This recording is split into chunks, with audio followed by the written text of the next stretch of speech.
Hi, I'm Mike Thompson. I'm just getting ready to shoot a video here. In this video, I'm going to show you how I made this really cool infinity mirror. Now, I saw one of these in a store a long time ago and it was really expensive, but it looked really simple and I thought, hey, I could make that myself. So let me show you how I did it. Now, of course, there's 1,000 different ways to do something like this, I'm sure. Hopefully this will get you inspired to do it yourself. I had a big piece of mirror that I broke and several glass plates from a scanner. I'm going to cut the mirror the same size as the scanner glass, using it as a template and a straight edge, and cut it with just a bit of oil on this glass cutter. A quick swipe across to score the glass and it snaps off easily over the sharp edge of the table. Most of this stuff is left over from other projects, and that is a ball made out of 12 spin arts hanging from the ceiling. When cutting glass, you have to do it in one motion. If you go back over it, it chips. So be firm and be quick. Minimize the time between scoring and snapping. Just like that. So the frame for the mirror was made out of this 3/4 inch something. It was in the scrap bin, and I don't care what it is because I'm going to go all Rolling Stones on it and paint it black. I needed the frame to be deep to conceal the lighting controller and possibly the power supply. I'm actually going to miter the corners, I think, so it'll be easier to cut the glass slots and also not have them show on the edges. The glass is going to sit in the frame like this, and I'll need to cut a groove about 1/4 inch deep. The groove for the scanner glass sits back 3/16 from the front edge. The spacing between the two glasses is what determines the spacing of the lights in the image, and I want them to be as close as possible, so I'm going to put the glasses as close as possible. Then the wider groove for the mirror will be offset about 1/2 inch from that. So, I've got the front edge of the frame against the fence and the inside of the frame down. And this test fit is pretty good, but I need to cut the end grooves just a bit deeper. Once again, I didn't switch to a dado and just made 2 passes for the mirror groove. I only use a dado if I'm making lots of wide cuts. Ah, I saw that same guy just a few seconds ago over by the miter saw.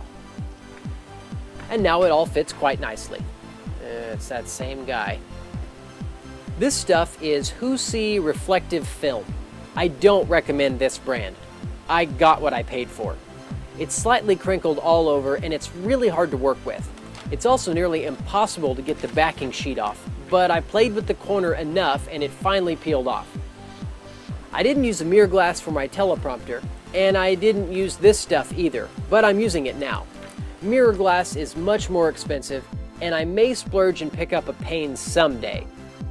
I spritzed the scanner glass with some water to help work it around, because I tried it dry on my teleprompter and it was impossible to get all the air bubbles out, so I ended up taking it off. Anyway, I only used a few milliliters of water on this project, but probably a liter of elbow grease. I'm nearly out now. I used this tiny plastic ruler to try and squeeze out all the bubbles and water, and I got it pretty good, but man, it was tough. You can see here it actually looks quite good in my unpainted frame. Now for the electronics. This 3528 RGB LED strip and controller is from Banggood. I like to order from there when I'm in no hurry because it's ridiculously cheap and shipping's typically free. So now that it's all painted black, the LED strip goes right between my 2 grooves. The problem here at the corner is that the cord needs to end up behind the mirror, so I'll have to tunnel under it or something. My solution was provided by a 1-inch Forstner bit, and it's not elegant, but it'll work and it'll never show. And now the wires can fold back behind the mirror. I worked the LED strip around 3 sides before I realized I'd locked myself out on the 4th.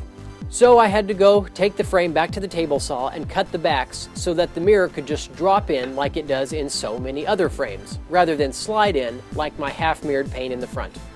I didn't repaint the back either.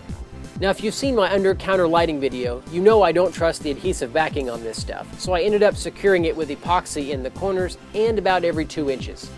LED strips have to be cut at the designated spot, so I tucked my inch of excess into the Forstner pocket as well.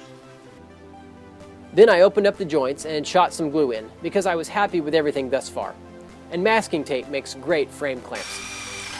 Then, after a lot of measuring and locating, a 1/2-inch hole for the power cord, and a smaller one for the IR receiver to peek out.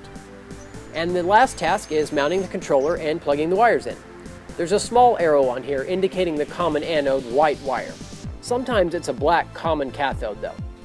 I see lights! You can see it's really not all that difficult. You can definitely do this yourself, just don't be afraid to try. Go ahead and subscribe if you haven't already. I'm Mike Thompson and thanks for watching. I really appreciate it.